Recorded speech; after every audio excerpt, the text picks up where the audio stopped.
Did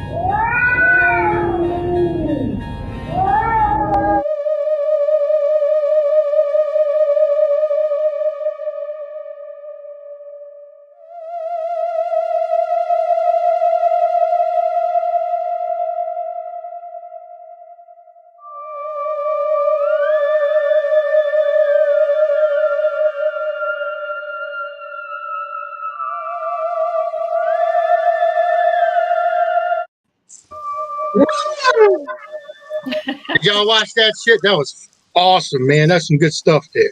I love it. I love that intro. Creepy. It You brings had a to tear throw to in the my eye. toilet entities. I saw Yes, that. I brought a tear to my eye at the end. It did. Aw. My No, babies. I brought tissue. Well, hello, everybody. Welcome to another special edition. This is a very special edition of the Pitre Dish. Tonight, we will be talking with Mr. Ernie Pack. Miss Denise is not feeling that well tonight. Ernie's working her very hard at home. You know, he is the supreme biscuit connoisseur being there. So he has the actual connoisseur. I asked Ernie to come on because I've been seeing some stuff that's been posted and what they've been doing. And just like a lot of y'all out there, you either have Waverly Hills on your bucket list or you are you want to go there or you've been there. And the things that are happening right now there with going on with the whole everything with Tina and Charlie, it's outlandish. So before I even get started, I'd like to say, if you don't go to Waverly Hills, we're boycotting the crap out of it. If you go there, go there to support Ernie and Denise and SQs and Beth Allen and all them out there who's trying to get this thing back into the right hands. Sorry. And put it in the right hands where it belongs.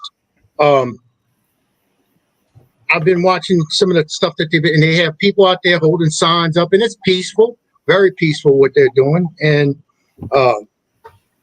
they have my 150% support on it. Look, I've even got my shirt.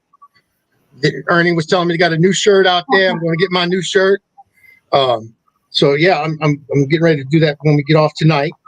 So I'm ordering my new shirt, and just in support, for something that's a great cause.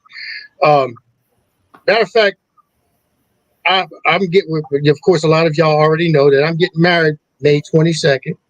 And at that time, they also have a car show that's helping Waverly Hills out. And the people who can't come this way, I'm asking you, if you're going to go to anything, our wedding is going to be broadcasted live on Facebook. Go to Kentucky. Go show your support out there. Help Ernie and all these, everybody to save Waverly Hills. They need our help. This is something that's a valuable haunted location. There's great stories that come out of this place.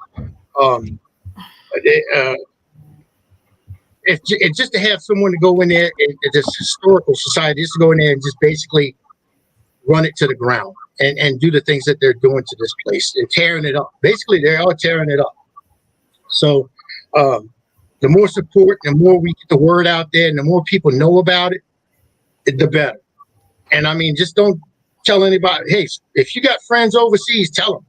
If you got friends, who doesn't watch podcast shows, tell them. There's other investigation groups that might want to have their on their bucket list Waverly Hills. Hey, tell them what's going on with that place, because it might not last.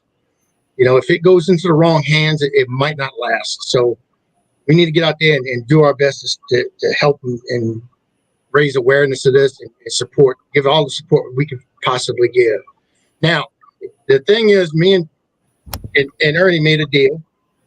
If we are able to save Waverly Hills, which we hope, I pray on that every day. We're going to run to that place naked. We're gonna run through Waverly. We're just gonna have tennis shoes. You're just gonna see little tennis shoes. That's all you're gonna see. So, so you might want to pay to see that. You know, the one holding the book is gonna be Ernie. Yeah, the one I'll be holding. there on the other end with the video camera. Oh, well, Howard, Ernie, I'm going to throw a question at you. For people who are just joining, who have no idea, never heard, tell us what's happening and why we're doing what we're doing to save Waverly Hills. Okay. Well, it's a long, long story, but I'll try to condense it down as much as I can. Tina and Charlie Mattingly own Waverly Hills, and they are the ones who bought it in 2001 and basically saved it from being a pile of rubble. It never was heard of by anyone in the paranormal community prior to then. They're the ones who built it into what it is. Tina is the redhead that you've seen on all the ghost shows that have been up there, that always welcomes everyone into the building and talks them through the stories of the building. Right. If you've been to Waverly Hills, Tina and Charlie both would welcome the guests that came in just like they were welcoming you into their own home. Probably because it was their own home. They lived there. They had an apartment inside the building that Charlie had built, and that's where they lived. And they formed a nonprofit called the Waverly Hills Historical Society to run the business of the building and handle all the financials and things of that nature. And they put people on the board they thought they could trust. And in the beginning, everything was going fine. The trust was working out. Over time, though, that board got dominated by a clique of individuals that's all really close friends and family of one another. And in 2019, with Tina and Charlie both very sick, they voted to fire Tina as executive director of the Historical Society. Their attorneys, despite what was said in a recent video put out by the president of the Historical Society, in typical Historical Society fashion, it's full of lies. One of those lies being that the owners were not forced out. Well, they were. They received a letter from the WHHS attorneys telling them a day and time down to the hour that they had to be off the property and were not allowed back on the property. They would be considered trespassers if they were back on the property. Now, they own the property, and the Historical Society has a lease on it. So Tina and Charlie were, like I said, they were both very sick. Charlie didn't think it was smart to, put them through the stress of fighting that. So he went ahead and moved. And he thought that he could work with the then president of the Historical Society, Bishop David Price, and work a deal to get back home and regain control of his own property.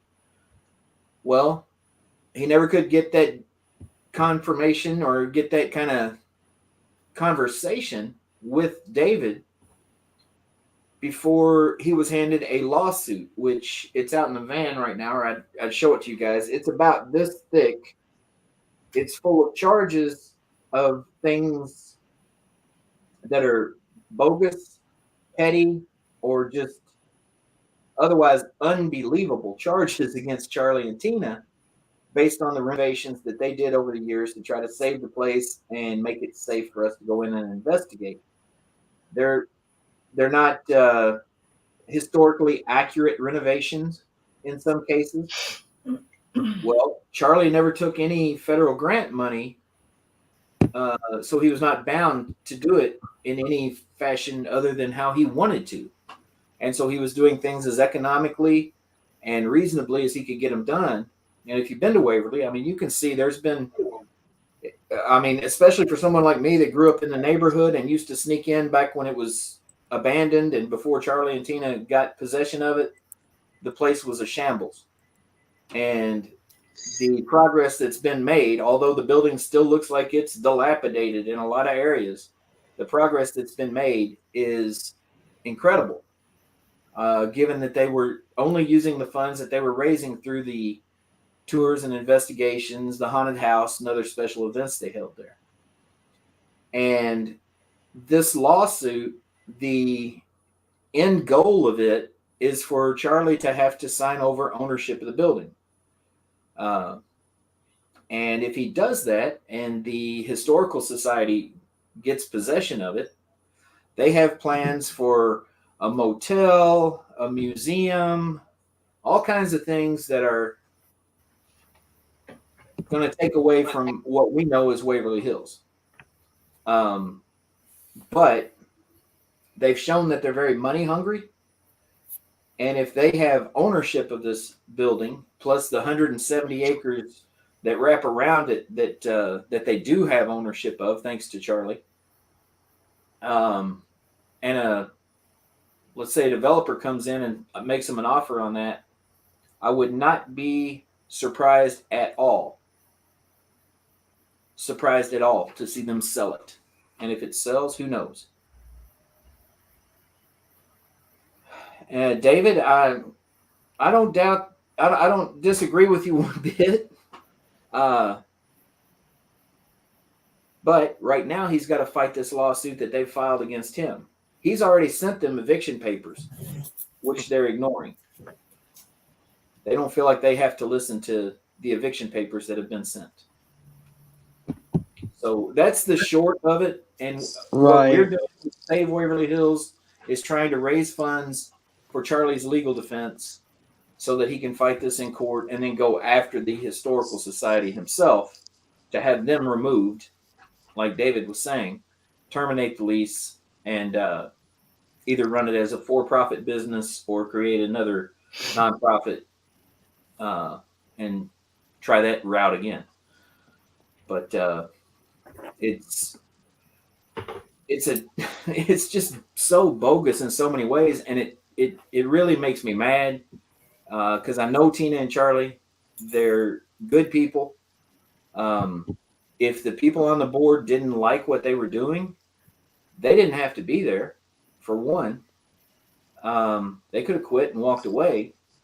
Right. And if they didn't like what they were doing, they could have come to him and said, "Hey, this isn't right. Let's not do this." Because everything that was done under Tina and Charlie was ran through the board first. So, they approved it, and now they're complaining about it. That tends to be a problem when you get in with boards. I've got a friend, for example, that went through that at a local humane society. She got hired in as a volunteer, eventually became, over that humane society, got some of her friends hired. They became board members, and 4 or 5 years later, they voted her right out. Yeah. And, the people shouldn't be able to do that. If you are the founder, if it is yours, you're the owner, then by God, you're the owner, and it just shouldn't be that way. I agree completely. So everybody get out there, sign those petitions, send that money, do whatever you can do to help this cause, because if they can get away with it with these people, just imagine who's next. Oh, yeah, they'll do that with anybody they can. They don't want to have nothing to do with it until they figure out there's money or they can make money off of it. So, exactly. Harry, I'm coming to your house in Alabama, and I'm just going to go ahead and set up shop in your yard and boot you out. And yeah, that's what's going to happen. That's basically what they've done. Yeah, you're going to have to get out of your house, and we're taking over, and you're not allowed in here anymore. Right. Tell Kevin, your brother, Howard, I'm going to do that to his house. You sure you want to live next to me? You're coming up here and taking mine, so then I'll go down. Well, I'm gonna be vacationing. That's a vacation home. Well, same. I mean, David, I agree with everything you're saying, and trust me, Charlie's got a total of about 5 attorneys working on this. But they've got Greenbaum Dahl as their attorney, It's the largest law firm in the state of Kentucky for sure, and might be one of the largest in the world. And they've got a $4 million war chest to work with, where Charlie has nothing, because Charlie and Tina weren't taking any profit from the building. Tina was getting a reasonable salary as executive director, and when they fired her, Tina and Charlie had nothing but his disability to live on. And then the Historical Society went and put liens on the rest of Charlie's property so that he couldn't sell it to have funds for an attorney. I mean, they've made a motion That's for just dismissal crazy. every time they've gone to court, David. David's on it. Yeah. Attorney David. You need David to come down there over there in Kentucky and just, We can use all the legal Don't deal with it, David. he'll go out there and kick some butt and then bake it, make some barbecue ribs for everybody, He's the man. Shit. I ain't gonna say he's not. Could David just make them disappear? Awesome. We got all kinds of people on here tonight. Yeah. Yeah, we do. It's a good turnout tonight. Yeah. So this whole show tonight is about telling everyone who hasn't heard what's happening in Waverly Hills, who's involved in it, letting everyone know to give support to Tina and Charlie. You could go to www.savewaverlyhills.com, correct? Yes. And for a measly $25, okay, and I say measly. Some people, that's a lot of money, because that's grocery money. Hell, that's almost a gallon of milk. I just The way spent that prices are going up. I just went to the grocery store today and couldn't believe a dozen eggs is like $4. Yeah. It's like, is there a chicken shortage or what? And then you can can get chicken shortage. for your donation of $25, you get a beautiful shirt donated to you. So this is one of them. I got the older ones.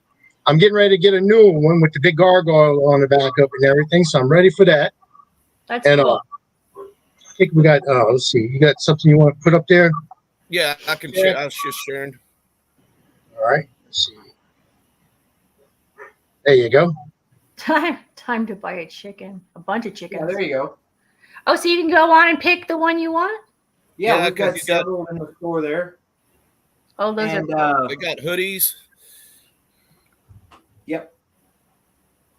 Cool. Yeah, right now we're Very just nice. about out of hoodies because our screen printer went to New Orleans and hasn't got back to work yet.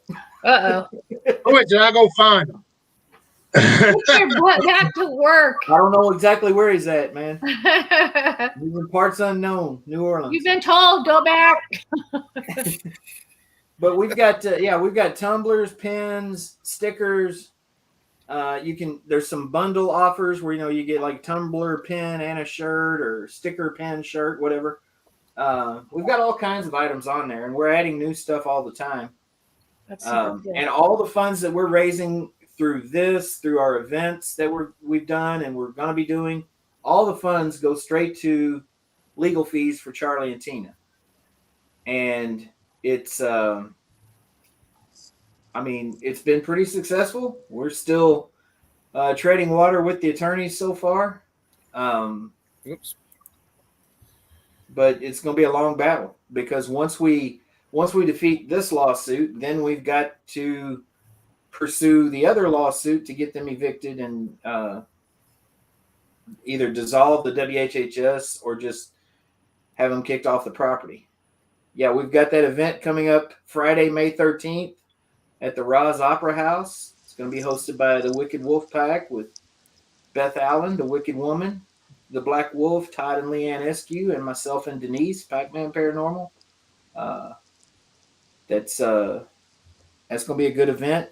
If you went to Waverly last year and you enjoyed your overnight experience at Waverly last year, well, we're all the folks that were hosting the overnights there last year, or the public overnights. And for the majority of the year, we hosted the public and the private overnights. So we're looking forward to it. And then this car show on that great date, May 22nd. If you can't make it to Howard's wedding, come to our car show and car cruise. We're going to have drawings and vendor booths and lots of cool things. I'd rather y'all go to the car show. And I mean, this is going to be televised. It's going to be on Facebook. So go to the car show. Show support. Show love. Mhm. Do it with it. Go out there and find out where these people live, and we'll walk into their house and set up shop. Let them Well, put a the rest of posting in those there. shirts. Views of the host don't necessarily reflect those of Save Waverly Hills. My disclaimer. so it says you're having an auction and you need to donate by May 10th. So is that so people can just donate anything besides money to get auctioned off to help with the Yeah, we've had people donate investigations. We've got an investigation at Wildwood Sanatorium. We've got equipment. We've got various things that have been donated for raffle items. I mean, we got this ITC box by Rob Hernandez. Ouija boards, all kinds of things have been donated so far. So if you have anything at all that you could contribute, donate to us for an auction item, we'd really appreciate it. That we've got a lot of things, but really we were hoping for more, to be honest. Well, I'm gonna get your address later on, Ernie, after the show. And what if not tonight, because it's gonna be 11 o'clock while we finish tonight, and I know you probably have to work tomorrow. But maybe tomorrow I'll get your address and everything, and Paranormal Swamp Investigations will be donating some stuff too to y'all. Okay. Well, is that the correct address on the page right there? Oh gosh, I can't see. I can't see that. 133 East Pike Street. No, that's not it. Okay, that's for the one above. But okay. Yeah, find me on Facebook. We've been taking all the donations here to the house so that we can keep them organized and remember who they came from. And Melissa says she could contribute a very beautiful haunted doll. Aww. I was going to say Awesome. the same, Howard. Make sure I get that address. We'll That's send awesome. some items from Graceland of Alabama, items from a haunted house. Awesome. Yes. We appreciate it. Like I say, anything that anyone can contribute that we can auction off, raffle off, we are so grateful. I mean, because it's all going to a good cause, and we need, Charlie and Tina, if you're familiar at all with Waverly Hills, then you know that Charlie and Tina are the face of Waverly Hills, especially Tina, really, because she's the one that's always on the TV shows. Charlie's a little camera shy about that stuff. And, she's always the one that would greet everyone in the gift shop when they came in to do a tour or investigation. And they're good people. They need our help, and we're doing everything we can for them. So anything you guys can do to help out, we totally appreciate. That's awesome. I'll have to think about what I have around here. I've got so many things, and I can't even think of one thing in the moment. It's like crazy. It's like too many things. I understand. I'll send multiple things. Tina came up with, she was looking through some of the stuff that she's collected over the years, and she found some of the all access passes from the crew for Ghost Hunters when they did the all night Halloween live episode at Waverly. And, That's cool. For me, I think that's a really cool item to have. It's a unique item. It's really cool. That was how much do you think I could get from my soul? For your soul. I'd have to check with Satan on that. Nobody on dollar. Nobody on dollar. You would have to pay them then. I knew that was gonna be. Dang it! I'm going to have to write a check just to give it away. Chris Harmon says he could do what he can see to help out. He's with Wasp Paranormal. We had him on the show last week, wasn't it? Yeah, I believe last week it was. I gotta go back and look. And he's matter of fact, he used to be with the wrestling organization. I forgot which one it was. Right. He used to be a referee. Referee and all that. Yeah. Yeah, that's Yeah, awesome. he's been very supportive in the group. I've seen him in there, and That's awesome. we appreciate everything from Chris. Chris is actually going to be on our show tomorrow morning at 11. Cool. Oh, that's awesome. You said you were going to have him on. I'll even send you an autographed toilet seat there, Ernie. Autograph toilet seats, anything, anything we can get. We probably ought to get at least a quarter out of that, I would think. You ain't going to get much for this group, sorry. I was going to say we should all sign something as a group, but that'd probably just be left off there in the corner. People be wiping the tables down. I mean, who the hell are the Pitre Dish? What the hell? We've had all kinds of things donated though, and I mean, I don't care how trivial it might seem or whatever. I mean, if you have something that you want to contribute, we will accept it. I'm definitely going to send stuff. We'll throw it in as a bonus prize with something else if it doesn't Absolutely. I mean, we've got this get- house full of stuff over here. We're just looking for stuff to do with it. We'll figure out something to do with it. Yeah, there's one of the owners right there of Prometheus Productions, the hardest working one of us anyway. Miss Rosie Page. She's a. If you want to, there you go. Yeah, that's another one. Buy the merchandise. Buy the merchandise. If you want to, if you can't donate anything, buy the merchandise. Exactly. I mean, Bunch of people on here getting stuff together. And if you That's can't great. buy the merchandise, And if you have donate something that stuff. you want to donate, like I say, find me on Facebook. there you go. There's and I'll get you the Shane address. Brando. He has autographs from WWE wrestlers Finn Balor and The Undertaker. Awesome.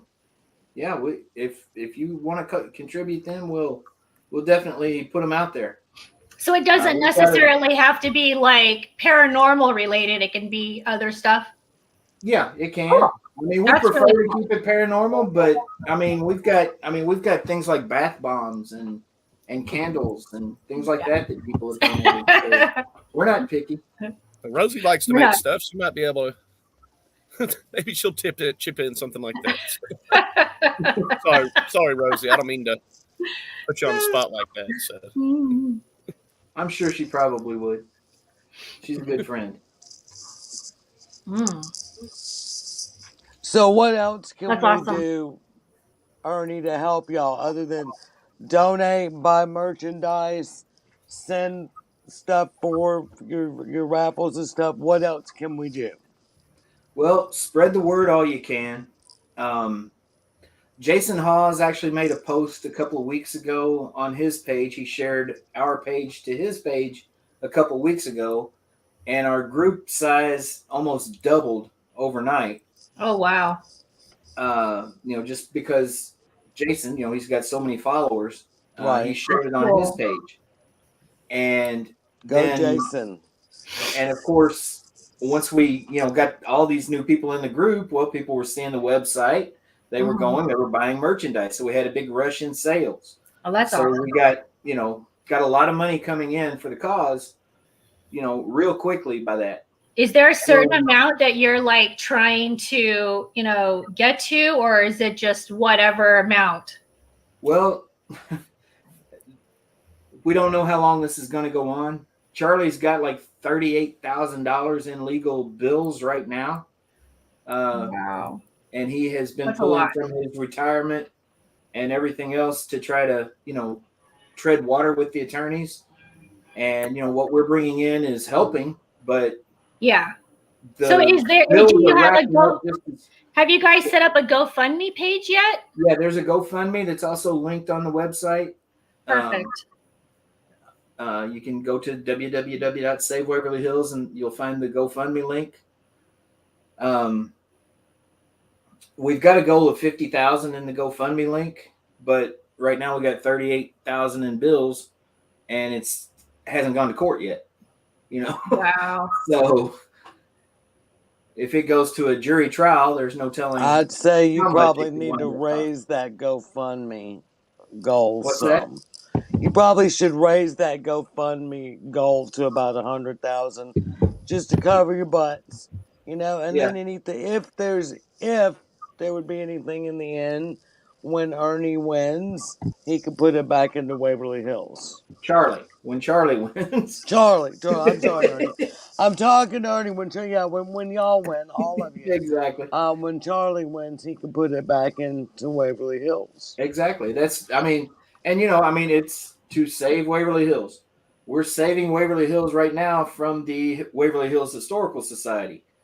But then once that's done, we're still working to save Waverly Hills as a building and as a location that we all know and have on our bucket lists.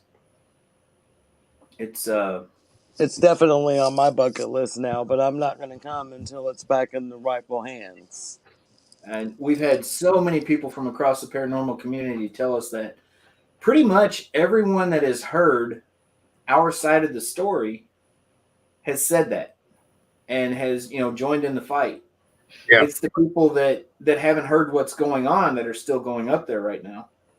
And that's why you got to stop. I like the way y'all doing that too. I mean, it's a peaceful protest, I would call it. And y'all have signs, and they're not blocking anybody. They're just out there showing them, hey, there's some BS going on down here, and y'all need to be aware of it before you walk in those gates.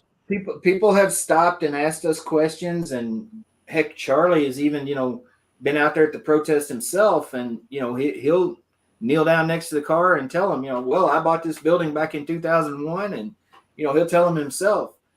And when they hear it from him, it means a lot more than coming from, somebody they don't know like myself or somebody else. But we've had good crowds out there. We're expecting a huge crowd Saturday night. But last weekend we only had the police called on us twice. And it was they came up and said, they called, so we had to show up. That's not bad. I mean, shit, I get them called on me 3 or 4 times a night at least.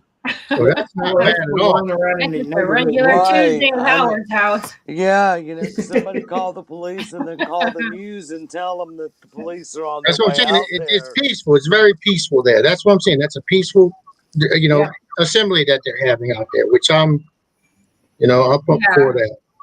And for everybody in that area that just likes to go protest, grab your sign and go up there and help them protest.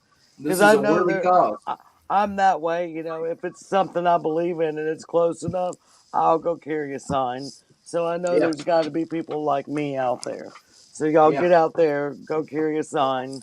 Make sure somebody is up there carrying a sign all the damn time. Well, you made it on the news down over there, didn't you? Yeah. We had a couple of reporters out there last weekend. We're expecting more this weekend. The one hiccup that we've had, and it wasn't anything we did at all. The Waverly Hills Historical Society decided that we were getting a little too close for comfort, apparently, and they put out a video. And their president said that she was there to clear up rumors. And she said there's a group out there claiming to save Waverly Hills that claims they're raising funds to save Waverly Hills. And they're not doing that at all. What they're doing is they're raising funds for legal fees for the owner of the building. And I'm like, no kidding. That's what we've said since day one. We've never said we're raising funds to go into the building. That's never been our mission. We've never misled anybody about where these funds are going. They're going to help Charlie beat them in court. We're saving Waverly Hills from her and her husband that she appointed to a 6-figure salary on the board, despite the fact he's got no experience running a nonprofit or managing a building or anything like that. No, he's been a tour guide at Waverly Hills and a parts guy at a car dealership. That's his experience. But he gets a 6-figure salary as the executive director of Waverly Hills Sanatorium because his wife was the president of the board. Just all who you get in bed with at night. Yeah. I don't even want to think Literally. about that. If you How knew much, that, how much money do you think I can make being a janitor there? well, if you were like sleeping with somebody on the board, you could probably make 6 figures. Can I get that address? Let's go, Howard. Yeah, let's all go up there and start applying. But for I'm going in from the jobs. inside. See, I'm attacking from the inside. Oh, 'Cause yeah. I guarantee you, I'm We got custodian there. that going on already, believe it or not. Mhm. I would not have a toilet working in that place after I walk out of it. It will Howard's take going straight for the toilet. one day. They People walk wouldn't out have me. strutting his stuff. Look what I did. I'd go in there weighing about 500 or 600 pounds, and then coming out weighing about $150. I mean, Lord. they would have to vacate that place then. Oh my god. It's one way to get them out. Yeah, but they want to be able to go back into it later. Yeah. Well, they can eventually. I mean, I know how to get it Once out. Charlie wins this, he wants to be able to go back in his building without, a gas mask. Yeah. Good luck after that. Well, Howard will be responsible for cleaning up that mess after he makes it. Well, if you ever been upstairs, I think it's on the 3rd or the 4th floor. And I've seen pictures of the lavatories up there, and all those poor toilets that are just broken up there. I mean, they just been somebody went there and must have vandalized it or something at one time or something. And that would be my next goal after we got this Waverly back to Tina and Charlie where it belongs. I think we should raise money to get some proper commodes in that place. Right. Fix the toilet. You can run the toilet mission. We'll start a whole mission to raise funds for toilets for Waverly Hills. And I think Howard that needs to will be in done. charge of it. That New needs to be toilet. done.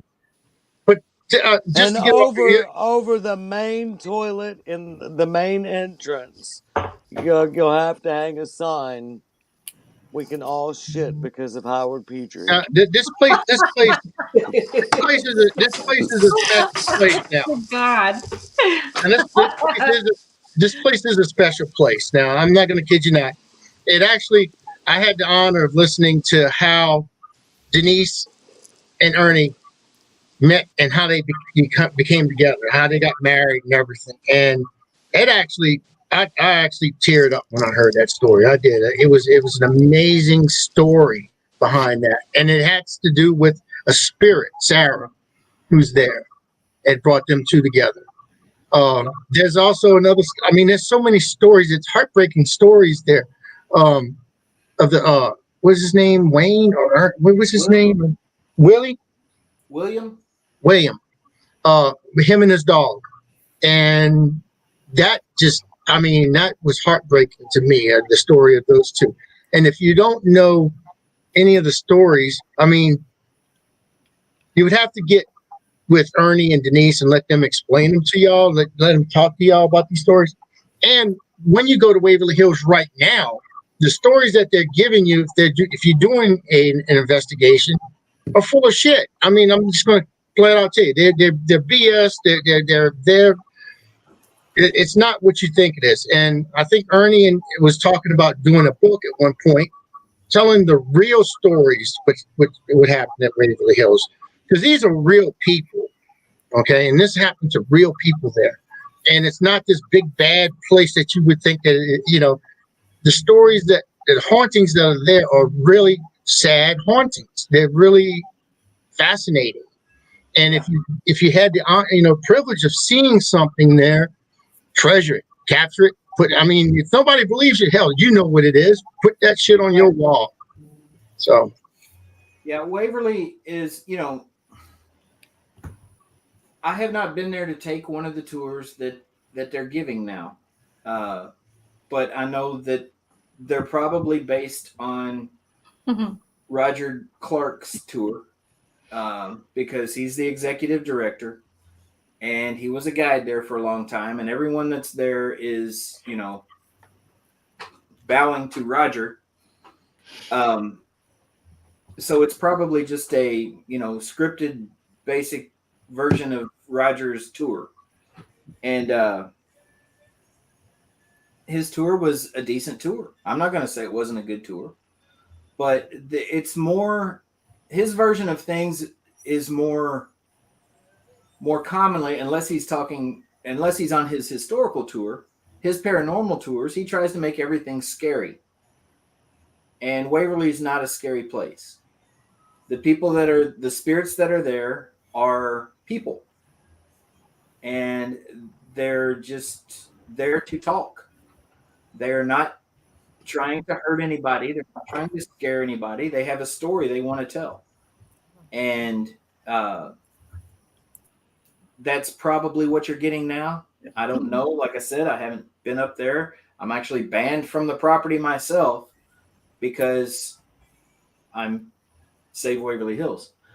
But I don't know.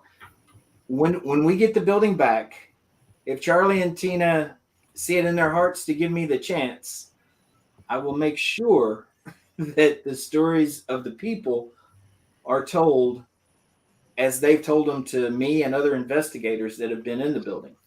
Because a lot of what you get through the books and even through just historical research might differ from what the spirit actually tells you themselves about what happened and about their time at Waverly. Mm-hmm. And, I got into this field 20 some odd years ago because I wanted to tell the stories of the spirits. And no matter where I go, I mean, Brushy Mountain Penitentiary, The Conjuring, anywhere I go, I want to tell the stories of the spirits that are there. Not some scary story, not some made up urban legend or anything like that. I want to take the evidence that we receive, piece it together, and tell the story of the spirit. And that's what we did with Sarah's story. Mm-hmm. And it's, there's no more documentation for Sarah's story than there is the story that's always been told about Waverly Hills and the nurse that was found hanging outside of room 502. We have no more proof of that than they have of the other story. But what we've got is about 35 different paranormal teams from around the world that have contributed pieces of evidence over the years to tell Sarah's story. And I believe her. I made a promise to her. The first time that I got any communication from her, I was sitting up there outside of room 502 and trying to get some kind of communication going. Nothing was happening. And I said, look, if you'll just tell me your story, I promise you I will tell everyone I meet your story and what really happened to you up here. But you got to help me out. Can you just tell me your name? Right then, I heard a tiny little female voice from over by room 504. It was me and 3 other men in the building. There was the only people in the building that night. And this tiny little female voice said, Sarah. And a little bit of pee might have came out, because, you ask all these questions in the dark all the time. You're expecting to pick something up on an EVP or whatever, that you can play back. It is a little unnerving. Whatever. But wow. no, it is a little unnerving when you hear it in real time. Whoa, okay. That's amazing. That is really cool that happened. Yeah. Have you considered maybe like doing a pay-per-view to raise money at a different location for it? Well, we're doing events at other locations, like that Roz Opera House event. We had an event at the Old Stone Jail down in Franklin, Kentucky that Brandon Alvis and Mustafa Gadalari came down for and did it for free. They didn't charge us anything, for their appearance. Yeah. We were able to raise that's cool. $1,000 with that event. So we're doing things like that. I mean, I don't know the ins and outs of putting together a pay-per-view, but the reason why I was thinking about that is because anyone around the world can watch that. You can have people there at the location, and then however many people want to, sign up for it, pay for it, and watch it. I mean, you could get I guess the amount's endless on that. Yeah. That's a thought. I appreciate that idea. I'll put my secretary on that. Okay. Yeah, I was going to say, if anybody knows anything about that, maybe they could send the information to Ernie. Yeah. I can help you with that. I can give you the information on how to do that. Okay. All right. We appreciate it. You can do a marathon, and then and you yelling for Denise like that, she's gonna, if she gets out of that bed, you know there's some trouble gonna be happening. Yeah, I'll be in trouble. I'll be in trouble. I'm already in trouble because she doesn't feel good. When she doesn't feel good, nobody is happy. You know, I mean, nobody in the house is Well, allowed. we hope you feel better. Yeah, her back is killing her right now. She's been miserable all day. She needs to get one of them EAD. You need to put some of them EAD stones on her. Yep, I got a whole pile of them over there. I need to just go pile them up on her lower back and put a little steam on them or something, get them a little warm, and put them roll them around. Yep. Yeah. Yep. That'll work. Mm-hmm. Ernie, do you care to share your story on how you and Denise and Sarah became, how y'all met Sarah and how she brought y'all two together? I can do that. Okay, the story that a lot of people have heard about Waverly Hills Room 502 is that there was a nurse who was having an affair with a married doctor. She had gotten pregnant, and some versions of the story say that she contracted TB, and she didn't think that she could handle a pregnancy and fight the disease at the same time. So she either gave herself an abortion or got an abortion. Some versions of the story even say that she flushed the baby down the toilet out of room 502 and then went outside of room 502, climbed onto a chair, tied a bedsheet around her neck, around the light fixture over top of her, and kicked the chair out from under herself and hung herself. Now, that story was passed down from a man who says that his uncle and his dad were the maintenance people that actually had to cut her down the next day. Wow. It's a story that sounds plausible, and it's been told forever, and it was passed down by a guy that, you know, claims he knew, you know, firsthand about it, you know, through his family members. And I'm not saying there's not some truth to it. I don't know. What I'm saying is paranormal evidence that I received since that night I was talking about when she called out her name. I've gone up there every chance I had since that night and tried to get more of her story. And I've gotten responses and, you know, pieced together a little bit of the story at a time until I had a whole different version of the story straight from her. And I had other teams that would come up there. You know, I was hosting the private overnights, at least some of them. And other teams that would come up there would come down and tell me what they got up there. And, you know, so I would have another piece to the puzzle, you know, and I mean, this is over the course of like 10 or 12 years. And like I say, like 35 different teams giving me a bit or a piece here and there. And I had this whole other story about Sarah. I mean, a lot of detail. And so on June the 20th of 2019, I was hosting a private overnight, and a lady came up there with 3 of her daughters and several of her friends for a private overnight. I was their guide, and I went to give them the walkthrough of the building. We got up to the 5th floor. I told the story that is so common about room 502. And then I said, but if you give me a minute, I want to tell you what I've gotten through my paranormal investigation up here and what other teams have gotten through their paranormal investigations. And so I told Sarah's story. And as I'm telling it, you know, I'm used to people just looking at me and going, really? Whoa, you know, and, you know, just wanting to hear the next word. Well, I noticed this woman back in the corner over by the elevator that's standing there, and she's just nodding like she knows what I'm going to say next and grinning. And I'm like, okay, this is weird, you know? So when I finished the walkthrough, they were getting ready to investigate, and I kind of pulled her aside. I said, I noticed when I was telling Sarah's story that you seem to know a little bit of it yourself. Have you heard it before? And she said, yeah. I've been coming here myself since 2009, once, sometimes 2 or 3 times a year. And I never believed the story. It never made sense to me either that a nurse would hang herself out here in front of these really sick kids like this. And so I always made it a point to try to talk to her. I'm a nurse myself. And so, I felt like I had a connection with her. And so I've always investigated her, and I've gotten the same story from her.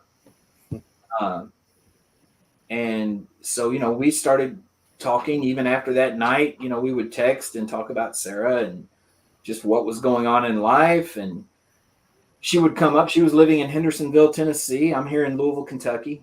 She would come up, and we would go to Waverly or go to the library, whatever, and try to find out more about Sarah. And eventually, January 15th of last year, we wound up married. And it's all Sarah's fault. So, so that's kind of how it happened. Your fault, Sarah. Oh, I can imagine who Howard's going to blame. She saved my life.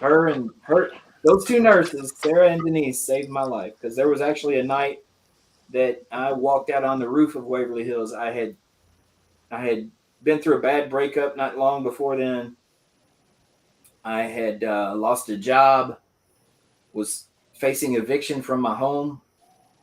Didn't know where my son was going to go, because I have he's now 16 years old. My son lives with me. And I walked out on the roof of Waverly and was thinking about jumping off. Whoa. A lot of people don't know that part of it, but I'm not ashamed to admit it. But I heard that same little tiny female voice, because Denise had texted me just prior to me walking out there, and I didn't answer.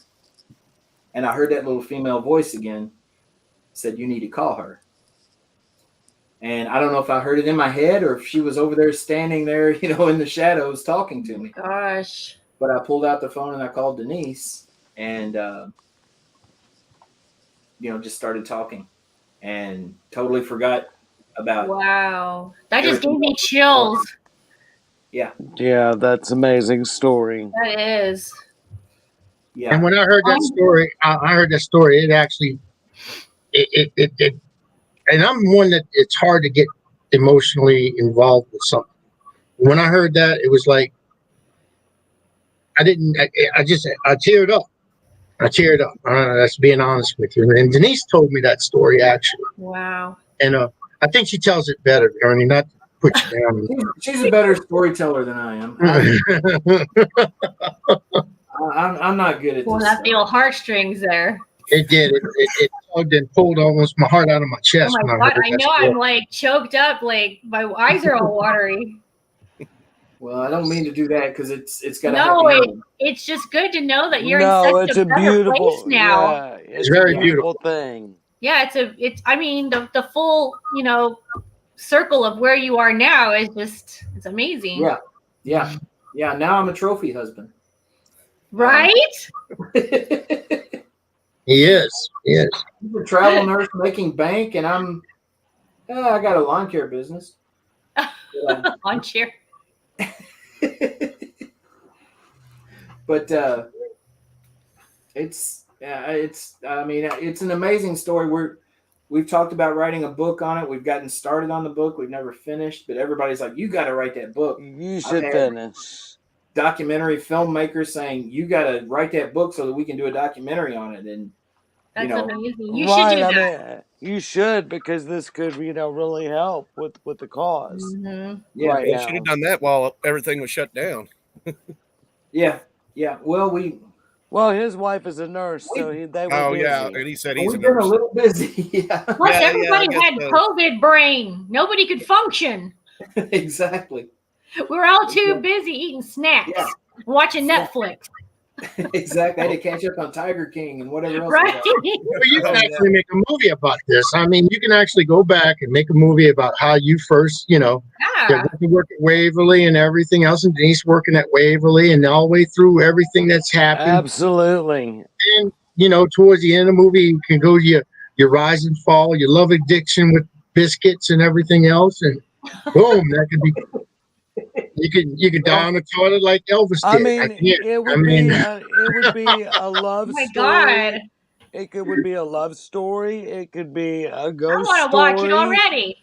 Exactly. It's got a I lot of mean, elements to it. I'm like, seriously, tearing up. right. I mean, It think really about does. I mean, Patrick Swayze and Demi Moore That's sweet. it's a and true Whoopi story. Goldberg You know, and that's what's Ghost. cool about it. We get like Johnny Depp to play you, and you Oh God. know, Yeah, he might be cool Yeah. enough. He might be cool enough to play me. I don't know. But He's got too many legal fees and too many legal issues now. No, I can see The Rock playing Ernie. I mean, let The Rock play. The Rock. The Rock could be good. I mean, you guys are like No. practically twins. Yeah. as good a story as that is, let me pitch something else to you aspiring filmmakers out there. A man is one of a bunch of kids working on a farm in Kentucky. And a flood comes through the city, wipes out the family farm. The whole family basically flees to Waverly Hills because it's on high ground, right? The young man winds up working at Waverly Hills, contracting tuberculosis, has his life saved at Waverly Hills. Years later, his son has to take disability from his job. And he's looking for something to invest in. He sees that hospital on the hill in the newspaper facing the wrecking ball. With a little ad that says, you know, help save Waverly Hills. Buy it. He checks on it. The price is $1 million or somewhere in that ballpark. He doesn't have that kind of money, but he's like, well, let me reach out to this guy and see what he will take for it, because it had been on the market for a while. Winds up getting it for basically a little more than the back taxes that were owed on the building. He takes his dad up there. The building's in shambles. It's falling apart. There's graffiti everywhere. All the windows are busted out of it. It's a total mess. His dad, in tears, talks to him about how that place used to be so beautiful, how you could walk down the halls and you could see your reflection in the floor, and how good they were to people. And he says it's just a shame to see it like this, with a tear in his eye. And he said somebody needs to save this place. His son tells him, I will. Aww. 20 years later, his son has had that taken from him.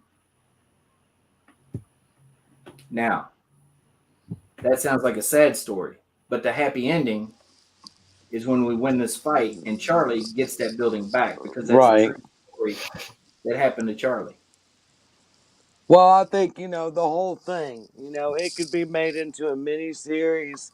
It could bring awareness, start with his dad's story and go all the way up to where we are now. Hollywood, are y'all listening? Somebody get out there and do this. Let's help them save this place and get it right back where it belongs. Yeah. It's heartbreaking. It's heartbreaking to think that, people that you trusted can come in and just take your stuff away. Exactly. I live near Hollywood. I'll go pick up the check. That's right. You go start talking to people, Jackie. Tell them. I'll forward it from Hawaii. Anything you can do, we appreciate it. But no, I mean, Waverly Hills is a special place to so many people for so many reasons. I mean, there's a lot of people in this community that would not be here if their parents or grandparents hadn't been saved at Waverly Hills. I mean, it's important, and it's more than just money. It's a place that has meaning in here to a lot of people. Yeah. I shared a video on our Facebook group the other night that was made in 2007 where Tina and Charlie were talking about Waverly. In that video, Tina makes a statement. She said, "This building calls out to who she wants." And if you ever go to Waverly, if you go with, a good heart anyway, she'll keep calling you back. And I mean, she's done it to me. She calls to Howard. He's all the way down in Louisiana, has never been there in person. She called me. Yes, she did. On the I was getting phone? ready to say that. No, it was on I was doing a live panel one night, and it was with Scott Wilson, and he was there with his son, and they were doing some EVPs and everything, and it not once but like 3 or 4 times called my name, Howard, Wow. and Wants you to even go there. and I had a blood clot in my leg at that point. This was a couple of years ago, and I had a blood clot in my leg, and it said leg, and it was pinpointing everything. And matter of fact, at that time, that's when Scott had to leave the building to reground himself, because it was actually trying to manifest through how, he wanted to talk. This thing wanted to talk. Whoever it was wanted to speak. And Wow. it was an amazing, and I've never been there, so I know it called for me.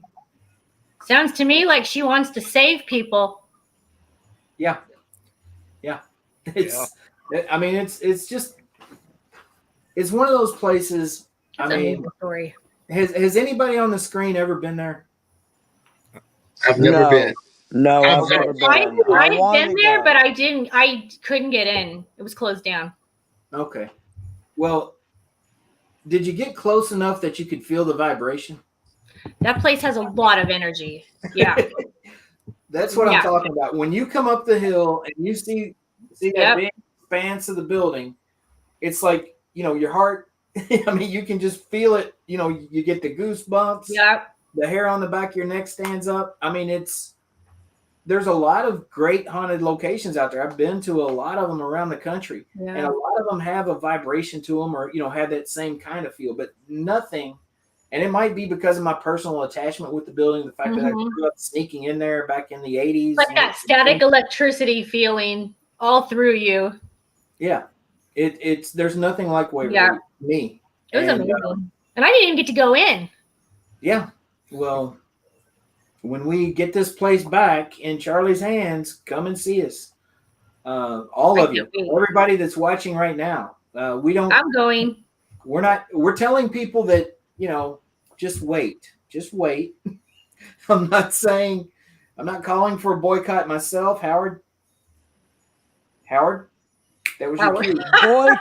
Boycott Waverly Hills right now. Boycott it until it's back in its rightful owner's hand. I have a feeling everybody in this comment list wants to go too. Yeah. Only thing I'm waiting on is getting naked. That's my thing. I'm ready to get naked. Y'all got to do some serious bucks. If y'all want to see this, Howard's ready to get naked and pollute the toilets. Yeah. And so Ernie, if you want to boycott it, then Howard, you need to go there now, and then people would not go there. People won't want to go in. Yeah, people won't want to go in if Howard's there naked. Kind of planted yourself there at Waverly, then maybe that would scare everybody off.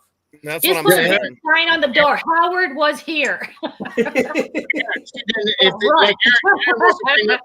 Aaron wants to bring the girls. Public toilet. Yeah, the ghost girls got to go too. But if I go there and they're there, I mean, I can't be naked.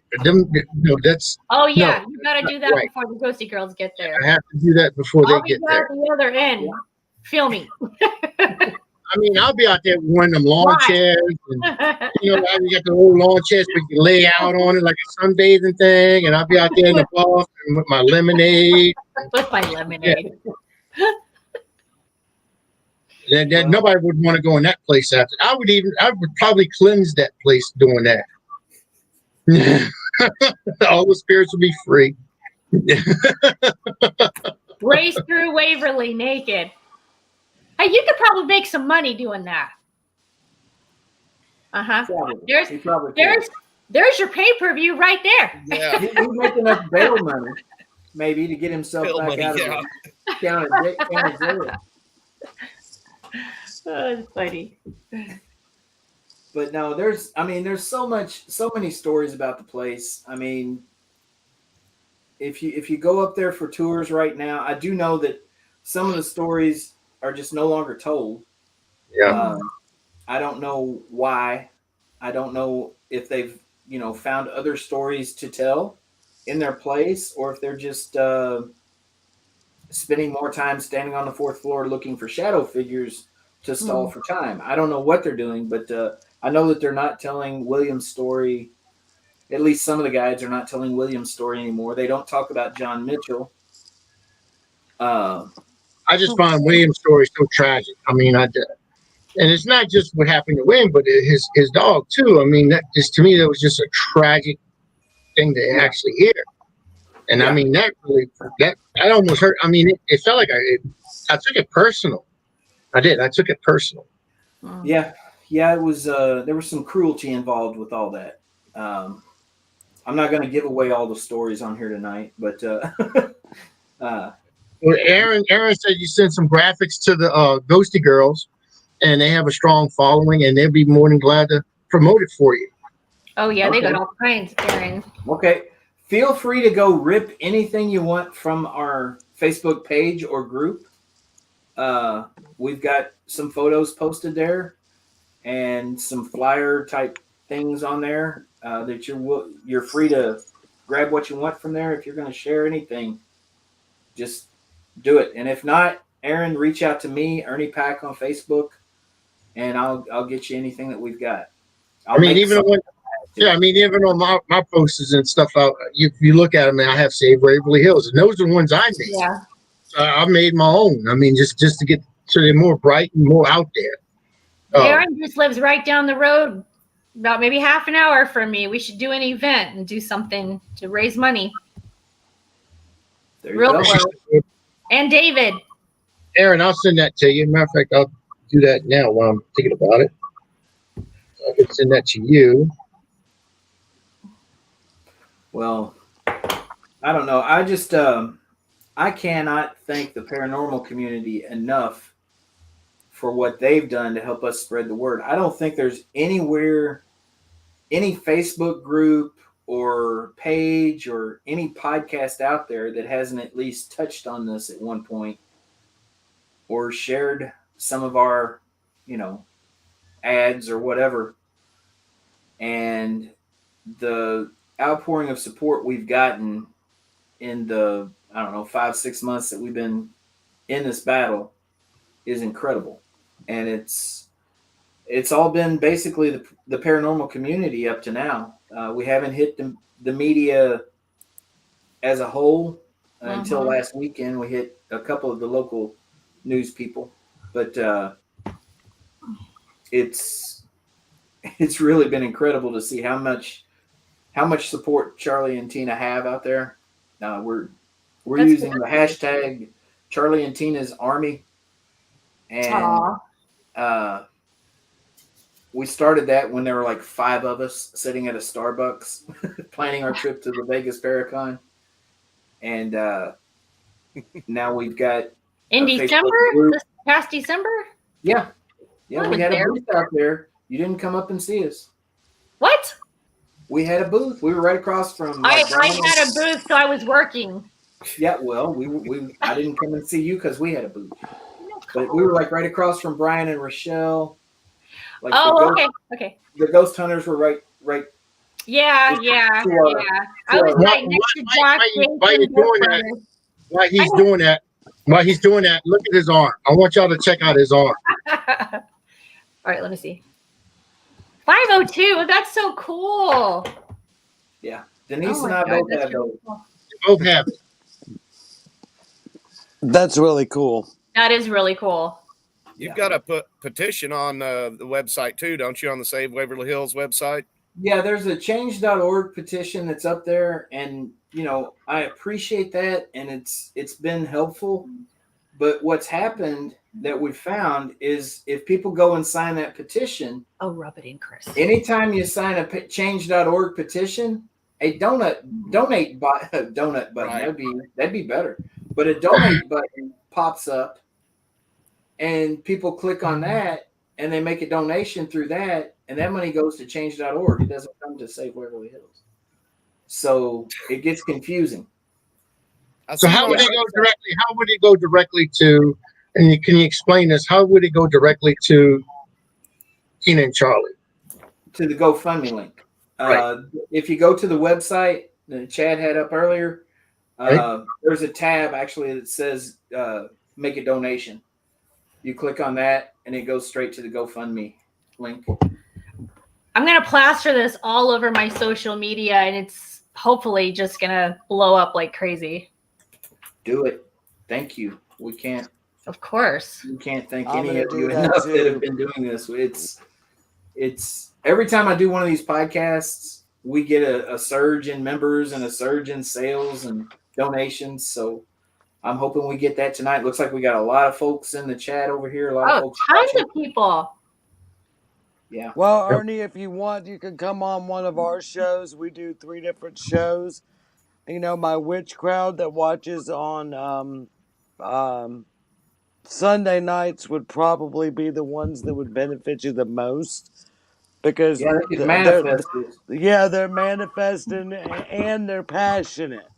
Yes. So we'll talk to you about that. I'll friend you and stuff on Facebook, and we'll get you on one or all of them and just blast this news out everywhere. Okay. Yeah, I'm game. I've done probably 150 podcasts since this all started, and I'm looking for any more that will have me. I'll gladly come on with anybody. I know that. I think We'll I have to get him on with Ask Madam and Empress J. Hey, you never know. Those people got money that go see Ask Madam. Now, I'm just saying, they've got money. All right, then. get your leather out. Get your leather out there. I'm not gonna put a dollar amount on it, but let me just say, hundreds they're paying her. So right, I mean, they could throw some of that money to Waverly Hills. Exactly. and we can use it. I mean, there is no doubt about it. I mean, there is a definite need for funding in this legal battle. It's That's exactly right, Sam. A war chest of $4 million or so that they're fighting with, and we've got whatever funds we can raise through the paranormal community or whoever we can get to donate. So, I've always said that the paranormal community is always taking care of their own. If someone had a need, I mean, it doesn't matter who you are, and people forget about these little squabbles that are constant within the paranormal community. They forget about it. They find out that part of our family's in need, and everybody's willing to jump in and help out. That building is part of the paranormal community. Tina and Charlie are part of the paranormal community, and they have a need right now. So that's why we're doing what we're doing and asking for all the help we can get in this. Well, I can say this with confidence. I can say this with confidence, Ernie, that you have the full support. And I know of Prometheus Productions and Network, and I've talked to Stephen Woodard, and I know he's behind y'all 110 with Paralinks. So Paralinks and Prometheus, we're behind you 110%. Well, thank you so much. I mean, you guys are family. I mean, we've broken bread together and hung out, and even those of you who I have not done that with. I mean, there's a lot of folks out there in the paranormal community that I consider family, and and I can't thank everyone enough for the support that we've gotten and the donations and just helping us spread the word. And if anything, it just pisses me off that this happens to good people. It's an injustice and it needs to be fixed. Yeah. Well, there's stuff like this never happens to the people that it truly deserves to happen to. No, I mean, it just doesn't. No, there's a lot of people out there that I could think of that absolutely, absolutely deserve to be treated the way Tina and Charlie have been treated. Tina and Charlie aren't two of them. They're good people that have a true passion for that building. They love that building. That building was their home. they're the ones who made Waverly Hills what it is today, not the Waverly Hills Historical Society. And if anybody deserves to be in charge of what's going on that hill, it's Tina and Charlie. Have y'all thought about doing a fair or a festival? Well, we're trying to make the car show kind of like a festival type atmosphere with the vendor booths and See, notice that font? This is some stuff that Steven put in Steven sent. So yeah. I took that picture to my tattoo artist and made sure he got the font right. Look at the lovely couple there. Look at it. There we are at the morgue trays on a Saturday date night. And Denise is thinking about grabbing a stick and hitting you in the head with it. He's thinking about putting me in the morgue tray. Or she already did. That's why his eyes are closed.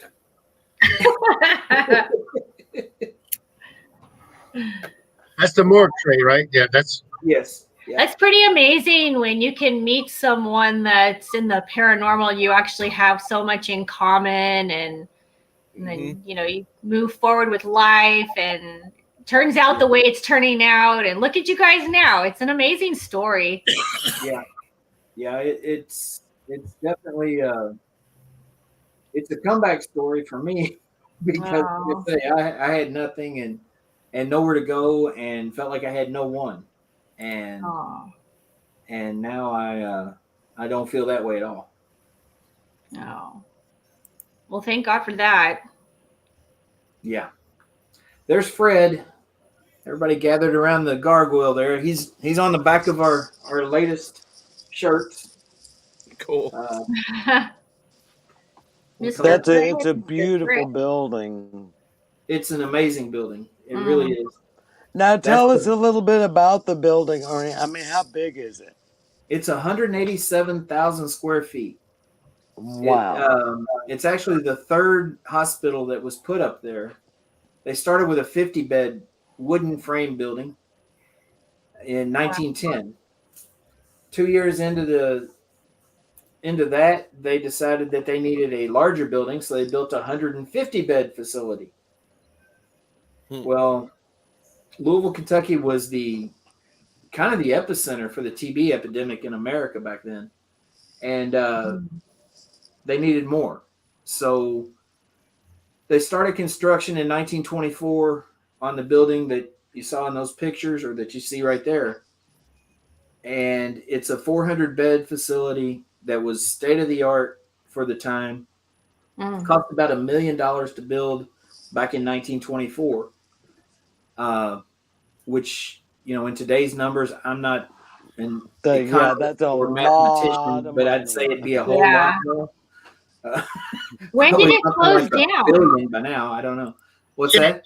When did it close down? Messages, Chad. What's that? I'm sorry, Jackie. I said, when did it close down? It closed as a TB hospital in 1961. And then a year later, they reopened the building as a geriatric center. It was originally called Waverly Geriatric Center. But because of the stigma of all the people that had died at Waverly, they changed the name to Woodhaven Geriatric Center. And Woodhaven stayed open until the state shut it down for neglect and abuse of patients in 1980. I think the last patients were moved out of Woodhaven in the very early parts of 1981, something like that. And then it basically sat abandoned up there. It had several different owners over time, but the building sat abandoned for 20 years before Charlie bought it, cleaned it up, and That's a long time. Made it what it is today. See all those windows in there? They were all busted out and gone. I mean, there was not a window left in that building anywhere when Charlie built it or bought it. And what year did he buy it? He bought it in 2001. Oh, wow. Yeah. So he's really done a lot of work. Personal messages. I sent you something. Oh. I want you to put this up, and I want Ernie to tell me about this picture that I sent you. Okay. You sent it to me? Yeah.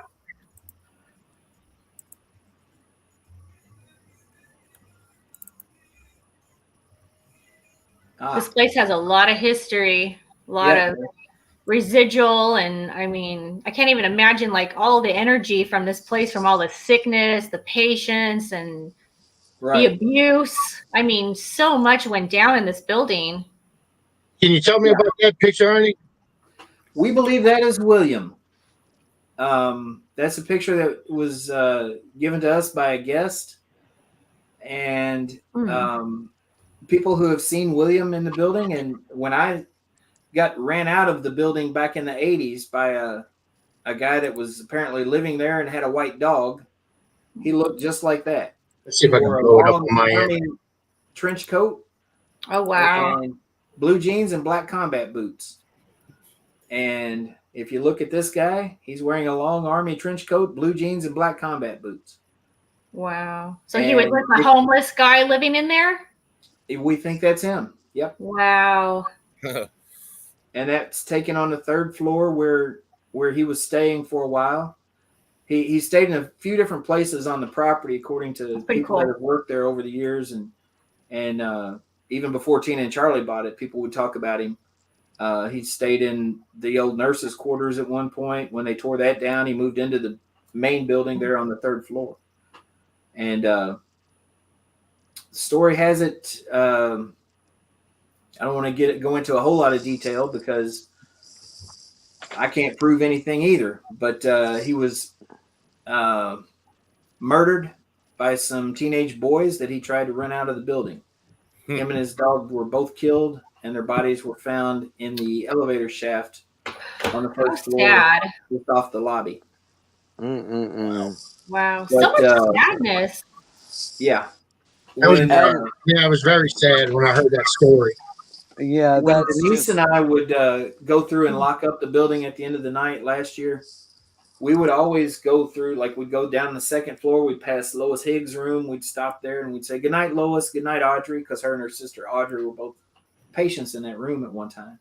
And we'd say good night to them. Then we get up to the third floor, we'd say, "Good night, William, good night, Sadie, good night, guys," because the third floor was the men's floor and had a lot of veterans on it. From Fort Knox, which is not too far from here, and there was Fort or Camp Taylor over here also.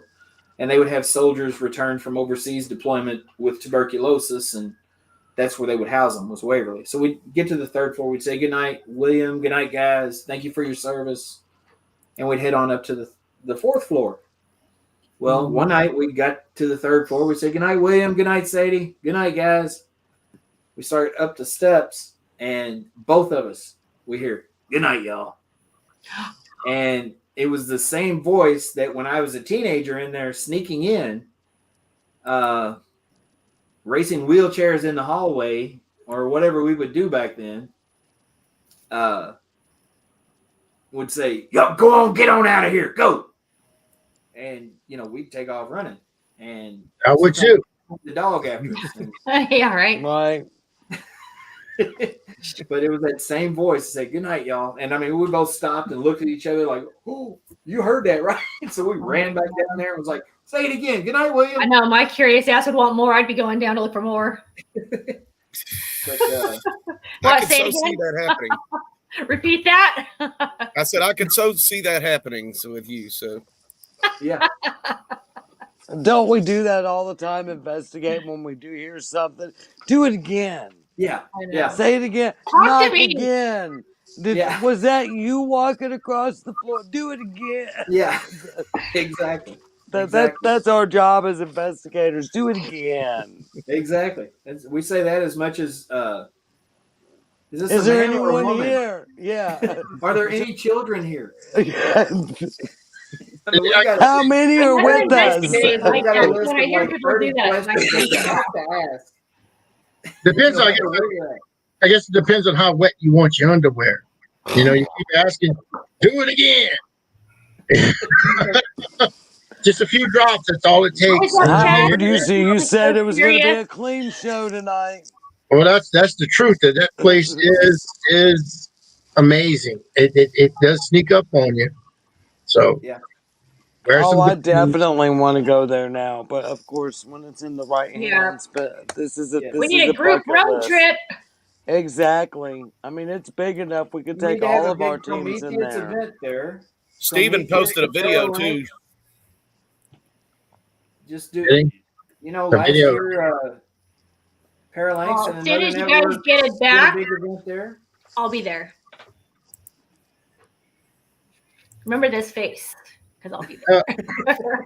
Like, They remember you in Vegas, that's for sure. huh? They remember you in Vegas, that's for sure. Listen, were you in the lobby bar, Ernie? We didn't go to the bar. We're lame. We got into town at like 9:00, and everybody was sending us messages. Come on down. We're in the lobby bar. We're in the lobby bar. And we're like, Everybody was in that lobby bar. We had a blast in that lobby bar. yeah, no, we went straight to the motel and straight to bed. Oh my God! I'm That's gonna how tell lame we you. are.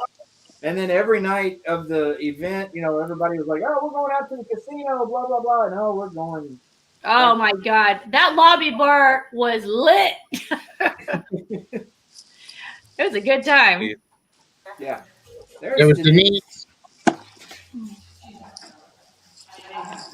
That's the morgue. All right. Is that John? Yeah, that's what it looks like. That right there is part of our haunted house setup. That middle door will fly open and someone will jump out and go. You're good. That was pretty good. That's me telling one of my lame jokes. Anyway, on the tour. Do you hear some undertone to it? A woman's undertone? What? One of these days. Because I thought I heard some undertone to that, like a woman, right when it started. You can hear her saying something like "get out," something like that. Oh, I didn't hear that. I didn't notice that. You want me to rewind it? If you don't mind. And somebody else heard the same thing. Really? Yeah. There's plenty of room. Yeah, there's room happy over here. That was it. Like right there? Go back, Chad. Yeah, you got to go back. Crowd in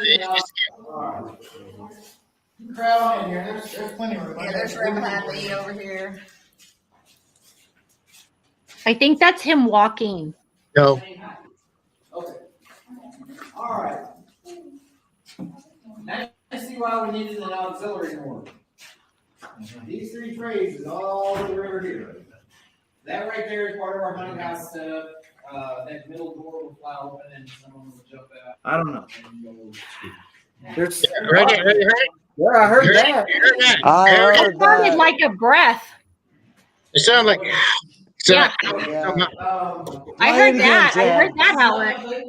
I did hear that. Yeah.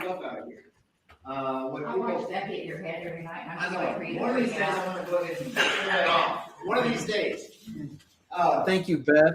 Beth Allen said my dad jokes are actually kind of cool. The morgue is to climb in here head first so that we can see your toe tag and have everyone else leave the room. Going back down real quick to get my Speaking of Beth Allen, I believe that was her right there. It's that way. Is it right in the room? Yeah. Okay. Yeah. Who was that? Oh, I heard it again. Where do you feel like? Yep. That makes more sense. Right.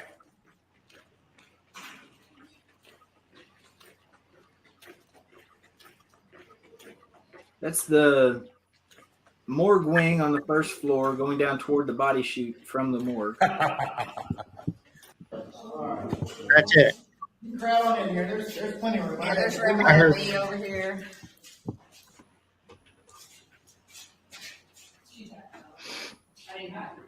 Okay. All right. Now you see why we needed an auxiliary morgue. These three trays is all the river here. That right there is part of our haunted house setup. That middle door will fly open and someone will jump out and go. It is. Right there. You're good. Yeah, Definitely. I mean, it did sound like Definitely Get hear Out. something there. Yep. I Sounds did like hear Get that. Out. That I mean, none the of them problem heard is that. that you got so many people in there moving around and talking that you know it's hard to Yeah, you can't. Yeah. hard to say that It's that's not definitely me. evidence, but it is Waverly Hills. I mean, we get a lot of audio The evidence. best way to investigate the morgue is to climb in here head first. It almost sounds like So we it's a can see female toe tag. answering somebody like, yeah. And have everyone else leave the room. It is a female. Going back down real quick to get my wife. Floor is that on, Ernie? For the very. That's the first floor. That That's way. that's the morgue. Is it Okay. right in the room? Yeah. Right there on the right. Where you see the light? Yep. That makes more sense. Right. Now, some of the things that I know that they did on that first floor that I was talking to you, Ernie, about was that they wanted the historical society said they wanted to keep this place pristine. You know, they wanted to keep it original. And what did they do? It was that I think it's the shower room or one of the big rooms that they just started putting petitions up in it and started making office spaces. They've made office spaces out of the children's cafeteria, which was actually on the second floor. Right above where Stephen was walking toward the end of that is where the cafeteria was. Right. And that's a good shot. The cafeteria was a large room. It kind of narrowed down toward the back. That back area was the children's cafeteria. Mm-hmm. Well, that's all blocked off now. You can't get to it. It's all offices for people who have basically part-time jobs to come in and sit down and get on their computers for their six-figure salaries. And it's one of the most active parts of the building, or always was. And now you can't investigate it. And that large room that he didn't go inside there on that video, but it's the auxiliary morgue. It's a large room. We had it, Charlie had restored it to the point where we could use it as a conference room if we had like a Paracon there, which when Charlie gets this back, we're planning to do like the ultimate Paracon at Waverly Hills. I'll be there. Yeah. I'll go. Yeah. Yeah. I think that I'll be would there. the biggest Paracon ever. If you had a Paracon at Waverly Hills, it would be massive, I think. But anyway, they've turned that into the gift shop now. And it's also not a place to investigate anymore. Also, one of the most active parts of the building. Wow. And, you know, I mean, it's just another sign that the people that are running things up there right now, they don't know anything about the paranormal. They don't care anything about the paranormal. They care about. They just see it as a tourist attraction. Exactly. I mean, one of the big mantras that they would repeat over and over to all of us that were workers and volunteers up there last year is that we've got to run this more like a business. We've got to get away from the mom and pop way of doing things and run it like a business.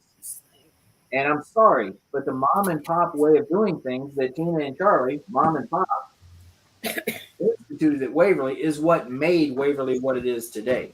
Well, I mean, it belongs to the mom and pop. It should be run like a mom and pop place. And it shouldn't be an amusement park either. It's something that, you know, it should be treated with respect. And you go in there and you actually telling stories. You as everybody knows that being a paranormal investigator, you're going into a location, you're doing an investigation, and you're gathering evidence, you're gathering information, and that's what we're there for. You're there not just go in there and say, well, you know, let's get on the jumbo ride at Disneyland, and I'm going to ride the big jumbo thing, and no, this is what this place is. It's something for sure the haunted mansion. No, that's not what it's about. But it's right, and that's what it should be treated as, not just like any other amusement park. Right. Yeah, Lisa mentions over in the comments here, the loud music doesn't help either. She says 3 a.m. I know last year when he first started doing that, he was doing it at 2 a.m. They've got one of the people on their staff now that thinks he's an innovator in the paranormal community because he will go to Waverly Hills. He's one of the hosts for their overnights. and he will set up his speaker, very loud speaker, and start playing music, blasting it through the whole building while people have paid to investigate are in there trying to investigate. But he thinks that it spurs activity.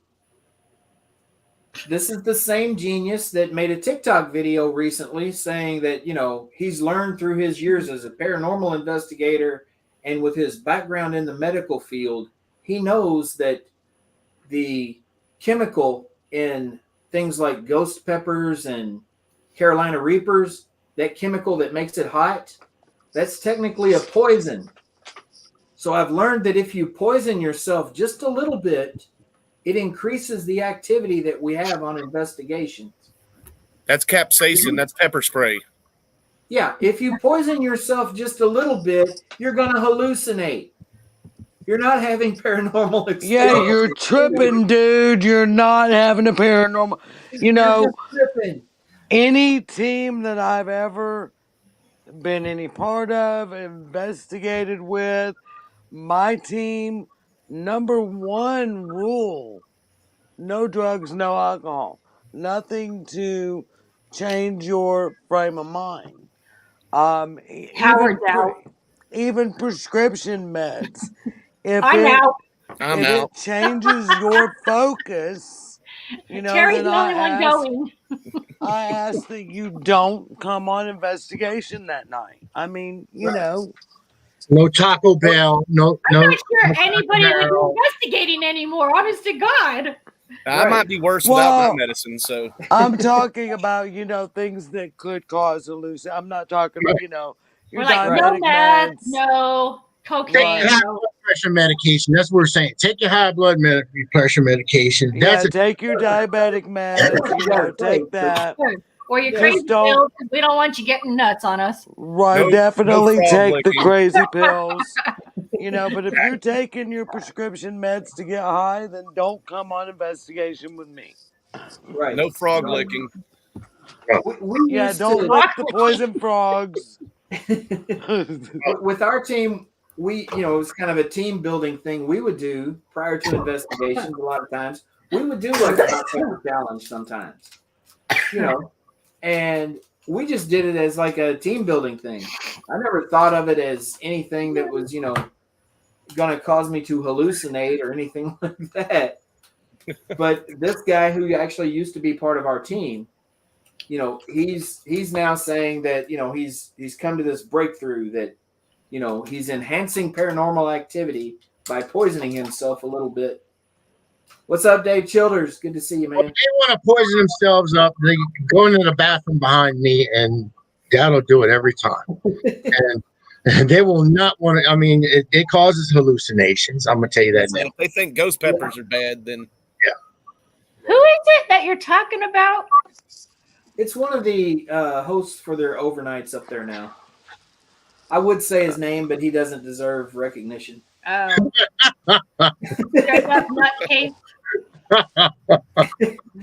I'll just say his initials used to be LB. I won't say what that stood for. But he's been eating well, so he's not so little anymore. Oh Lord! Now his initials, I guess, would be BB.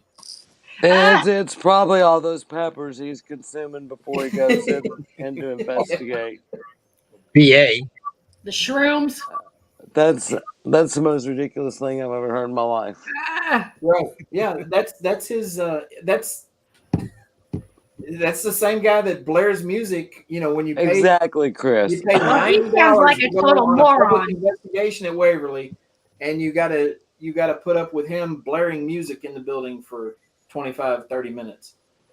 It's ridiculous. I don't really get what is his point with that. I mean, he thinks that's. I would be pissed. Too. Yeah, a lot of people were. Whatever. I they mean, don't know anything about the paranormal. You can't get good EVPs if you've got music blaring. And they're up there running the most prominent paranormal location in the world, probably. And the people they're paid to go in, and he's doing that to them. Yeah, and I would be so pissed Exactly. I would be so pissed. That's I'd not have to cool. go ask him, "What are we at the club or are we on an investigation?" I'd say, you want to do something? After those Let's see ghosts. what it sounds like when it's muffled, and I'll shove it straight up his ass crack. I mean, I'm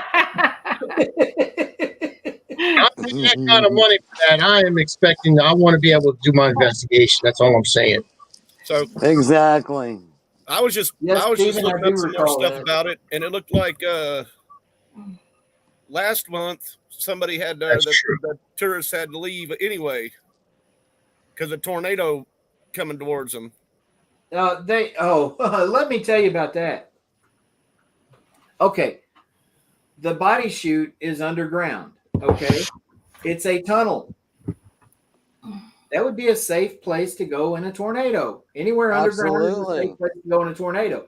Now, if you get near the top or the bottom of it and the tornado actually goes over the top or the bottom of the body chute, it's open on both ends and it might just suck you right out of it if it goes right over top of the entrance or the exit. Right. But that's one of the places we have always taken people if we had tornado warnings. Okay. There's another tunnel that goes from the laundry room into the morgue wing of the building. And that's the other place we would take guests if we had a tornado warning.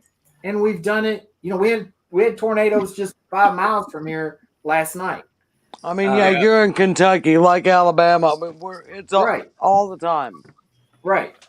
So last night, the people that were there probably had to go to the body chute or to that tunnel, like we have always done. But the Waverly Hills Historical Society is in such dire straits for some type of publicity that, doesn't involve what they've done to Tina and Charlie to create some kind of diversion. When they had the tornado warnings a week or two ago, they moved people to the body chute. Well, they called all of the news channels Oh and said, yeah.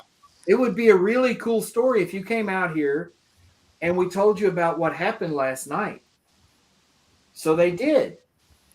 And the executive director, Roger Clark, goes on there and says, when we had the tornadoes back in December, I mean, I can't really imitate him very well without a pillow in my shirt, but when we had the tornadoes back in December, I devised a plan to safely and calmly and quickly move all of our guests to the body chute.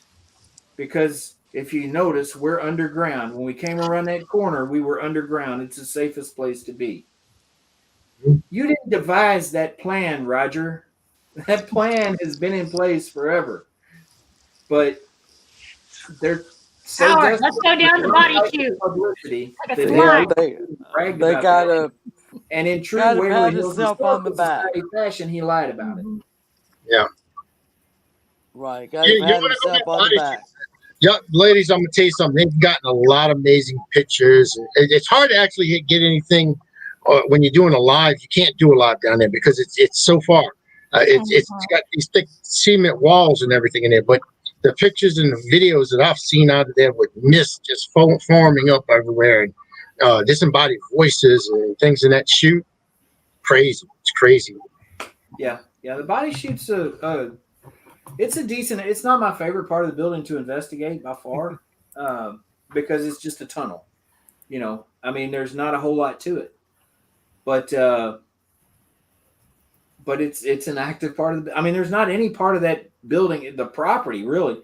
I mean, when I would do security up there, we would see shadow figures walking across the parking lot on the security cam. I mean, it's not just inside the building; it's outside the building. It's all over the place. Isn't there a I was cemetery? on the phone with Denise one night at about 3:30 in the morning when I was up there doing security. It was during the off season. It was December, so it was cold. It wasn't frigid, but it was cold. And I was sitting there on the phone with Denise at 3 o'clock in the morning or so, and I see a woman walking up the road toward the building in a dress. And I'm like, what the hell? I said, hang on a minute, we've got a trespasser. So, I got off the phone, got on a gator, and I drove down the hill and just kind of stopped. I left the lights off on the gator because I was going to, let her, I wasn't trying to scare her off before I could, see what she was there for. So I stopped where I thought she'd be coming around the corner, and she never came around the corner. So I drove the gator on down the hill a little ways. She hadn't turned around and gone back the other way. I looked, shined with a flashlight all out in the woods. There was nowhere she could have gone. She was just gone. So I turned around and started coming back up the hill, and I got up there to where I could see in the moonlight, I could see like the silhouette of the building, against the night sky. And there was a woman standing there looking at the building. And I shined my light up there. She turned around, looked at me, and was gone. Oh, wow. Wow. Gone. And I'm Wow. like, That's insane. Okay. For those people who don't know what a gator is, it's like a golf cart on steroids in the South. Right. Yeah. I wasn't like riding an alligator. It wasn't the gator that like Yeah, our Louisiana. head in the backyard. Yeah. That's down here. We ride a gator that literally we'll ride a gator. We'll put a rope on it and just walk it. Here in Florida, well, we get them and use their tail to like steer it like a boat, Right. Like move the tail back and Yeah, forth. right. That's how we save gas. Yeah. I Do they said have- shit's getting deep around here now. Do they have a cemetery on the grounds? They do not have a cemetery on the grounds. There for a long time, people thought there was a mass grave that was uncovered there, because when they were doing some construction around some of the property used to be like 800 acres altogether, something like that. And because it was a self-contained community, they had their own farm, their own slaughterhouse, their own powerhouse, their own water supply, everything. It was all self-contained because they didn't want to contaminate the outside community by, bringing materials in and out of the building. So they had it all right there. And at some point, a few years back or several years back, they were doing some construction on some of the property, and they uncovered a bunch of bones. And so the rumor got out that they'd uncovered all these bones. They said they found a mass grave. Well, what they actually found was where the slaughterhouse used to be, and those were animal bones. So, that became kind of that story grew legs of its own and turned into something other than what it was. People try to make Waverly out to be this place that's like a set for a horror film or whatever. And, I go back to what I said earlier. They're just people. It was not this place of horrors or anything like that. It was a hospital where it was the best hospital you could go to for tuberculosis back in those days. And they were doing everything they could to save people. Yeah. And you treat them like people, and like Ernie said, there are people, and you treat them like you wanted to be treated. You go in there and show them respect, they'll show you the same respect. And you ask them questions, they'll answer. Just go in there and treat them like you're having a conversation. You'll have far better luck that way. We got 5 minutes, Howard, if you didn't see that. That's it. I'm good. All right. I'm good. I'm on top of that. Okay. Well, I say since we have 5 minutes, why don't we let Ernie give us all the ways we can help again? All right. One more time, folks. We've got everything that I mentioned here going forward is to raise funds to help Charlie with his legal expenses. Right. We've tried to make that clear since day one. That's what we're doing. And in doing so, we created a website, www.savewaverlyhills.com. We got a lot of merchandise on there. You can go on there, pick out what you want. We got some bundled packages offered where you can get multiple items. And it's unique items that you'll only find on SaveWaverlyHills.com. It's Waverly Hills merchandise. It's got some form of our logo on there on everything. And we've got a GoFundMe account that is linked on that website. If you want to make a cash donation, that's where you do it. We don't care if it's just $1. Anything, every penny helps. Do it on the website and not the change. Yeah. There's also a change.org petition on the website that's linked. Do not Don't donate. donate If you there. sign that petition, do not donate through change.org because that money does not come to Save Waverly Hills. That money goes to change.org. We've got a couple of events coming up.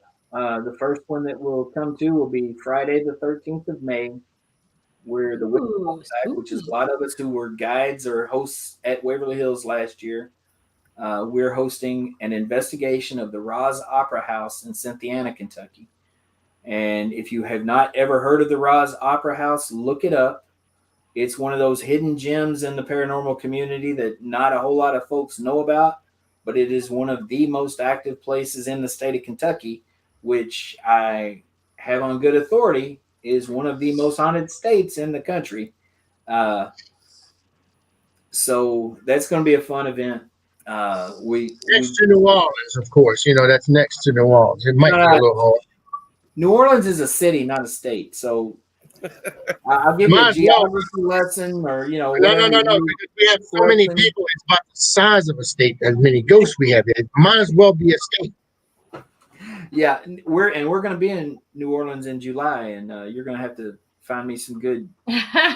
Ernie, actually, Roz might be a perfect place for your pay-per-view. I'll have to give you some information on that. That would be a great one. Yeah, that would be good. Mm-hmm. Yeah, we'd have to have people that know how to use cameras and stuff. And you got people in the world. You got everything. The one thing I've been asking for, and you still haven't delivered this to me yet, Ernie. And I'm getting depressed, man. I want one of them freaking gargoyles. I mean, I want to put that thing in my front yard. Sell those down at the nursery, Ernie. Just go grab him one. There's a couple of tons. There you go. Oh, they're cute. Is it a squishy?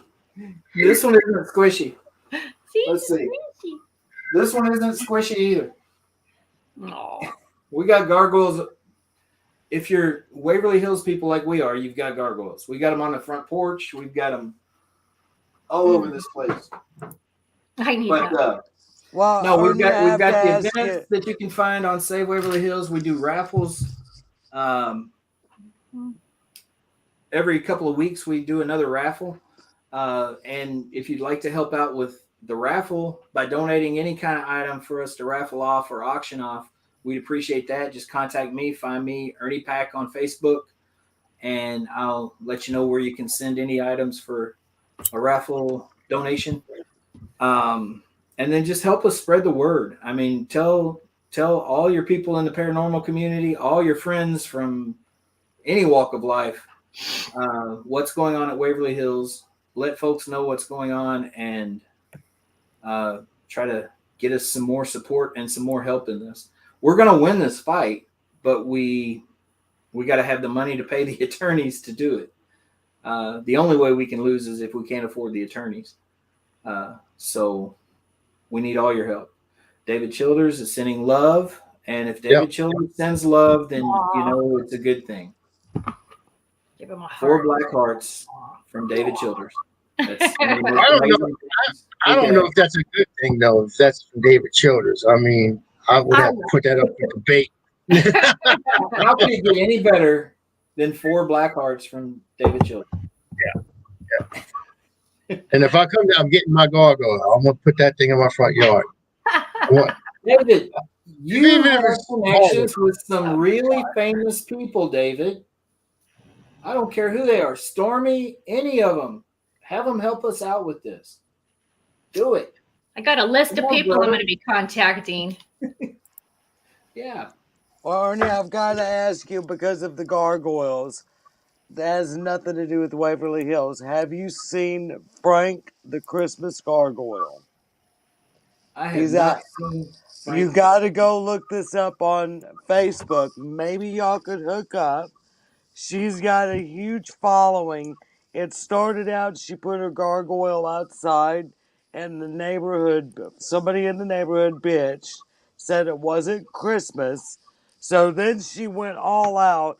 Now Frank the gargoyle does all kinds of crazy stuff, and he raises tons of money for food banks and stuff. So maybe your gargoyles and Frank can hook up. Send me a link to Frank the Christmas Gargoyle. I will. I And sent you I'll a reach friend out. request. I think she's actually a vet in Ohio. And I Okay. mean, this war has been going on between her and her neighbors for over a year now. It's pretty funny. You know, Frank the Gargoyle has, I mean, if you could, Chad, look it up and like find a picture of it.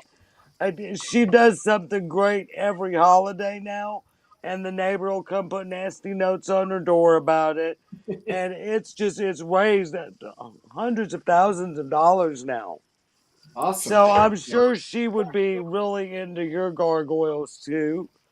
Yeah. Yeah, maybe Yeah. Chad can get us up something here, and we can see Frank the Christmas Gargoyle. Yeah, he's been on like Good Morning America and stuff. Frank is Really? huge. He's got a big following now. All my See, here's- voodoo stuff back here. I like Frank already. Right? We got our gargoyle out front out front of Waverly Hills that is on this shirt, and we call him Fred. So Fred and Frank could be Right, good for friends. all the Frank followers out there, Hold on 1 second. Let me do this. we need to start a mission. Frank and Fred. Show it up there. Oh, Show Fred again. Hey, I saw Bigfoot back there. yep. I think Can you read Frank that? has shirts David, too. I want that Bigfoot sign.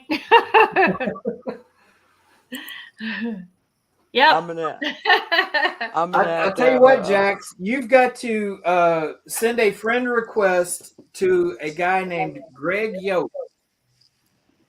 There's Greg Yoke. Frank. They call him There's Squatch. Frank. There's Frank. That's about the same size as the one that we've got, I think. Is he a Bigfoot We've guy? got two of them on our front porch. I mean, and y'all, and if you read some of the notes, you know, you go to her page and you read some of the notes that the neighbor has left. I mean, it's just funny shit. It's when you need a good laugh, go check out Frank. But yeah, if we could get Frank and Fred together, man, that would just be huge for them. Yeah. Yeah, Frank and Fred could hang out. And we could raise some funds for Tina and Charlie. Now, David Childers wants you Bigfoot sign. I know, David. Stop trying to steal my sign. This Look was a at- gift. look- It would be wrong of me to give away something that was gifted to me. Oh, well, then suck it, David. We're not getting it. And well, you know what, Ernie, you could just say highest bidder. You know? You bid first, David. Yeah. I guess we could raffle this off and give the money to Charlie. But the person who There you gave it go. to me was actually in the chat earlier. I don't know if he's still watching. Who is the Oh, Bigfoot guy you said I needed Yeah. to look up? Maybe he'll just make one for you to donate. You could raffle off at your raffle for Save Waverly Hills. Exactly. But no, we could use anybody's donations in all seriousness for raffle items, because we're doing everything we can to try to help win this fight. I know you guys are up against the clock, probably overtime now, but I can't thank you all enough for letting me come on here and talk about this. Anytime, Ernie. You know that. You got my cell number. You call me anytime you want to do any of the shows. I'll put you on it. Well, like I said, Ernie, you could do any of ours. You know, we'll get you on any or all of them. All right. The witches, you know, get the witches passionate about it. Well, Denise will And fit it's right in with them. She's an Huge, Appalachian huge witch. thank you to everybody that jumped in on the comments. We had so many people, and everybody's on there supporting and loving this. And yeah, so I saw a bunch of people Everybody saying they were spread going the to word. donate. So that's awesome. Yeah. Para family. The way I look at it, it's para family. See, bring in Go that save- para love. See, I Go love save that. Waverly Hills. We don't see enough of it. Boycott Waverly Hills. Boycott Waverly Hills. Do not go there until it's in the rightful owner hands again. Now, if you want to not boycott, I mean, if you have to boycott it and you have to have something, you want to go in the way, I recommend eat Taco Bell. and then go in for the tour of Waverly Hill. Yeah, if you've already bought your ticket. Gut bombs. If you've already bought your ticket, by all means, go and enjoy yourself. But have Taco Bell before you go, or something.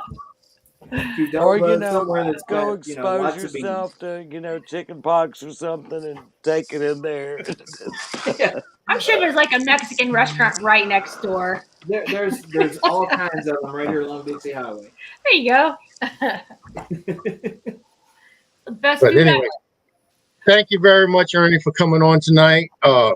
Like I said, Thank you. I'd love to see Miss Denise on here because, you two, just like, of course, Ernie and I, we were talking the other day, and we was on the phone with each other, and Jackie and Denise almost got, I don't know, they share the same brain or something, I don't know, and then they got to interject. Y'all might not have heard it earlier when I was talking about this Bigfoot sign. Denise from the bedroom in there said, "You ain't giving away none of our stuff."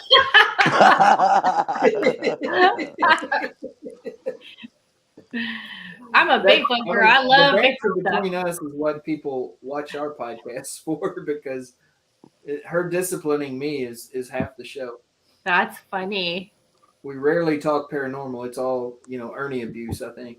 But we'll have to have them back on together.